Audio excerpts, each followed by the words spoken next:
আমার মেয়ের শরীরে দাগ কিসের? যে লোক টিনের ঘর আর বিল্ডিং এর মধ্যে পার্থক্য বোঝে না তার কথার জবাব আমি দেই না। চল।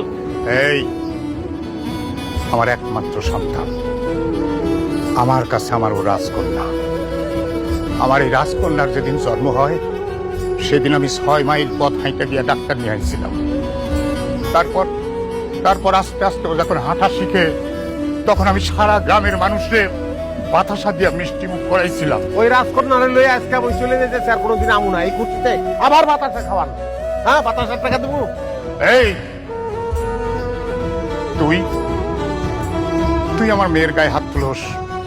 আজকে আমি দড়ি দিয়া বান্ধা তো সারা শরীরে তাও দিয়া কাঁচা কাঁচা কইরা লবণ লাগাইয়া দেব। এই কি উঠাছে কেডা? আজগর চেয়ারম্যানের পোলা আমি। আমার গায়ে ফুলের টোক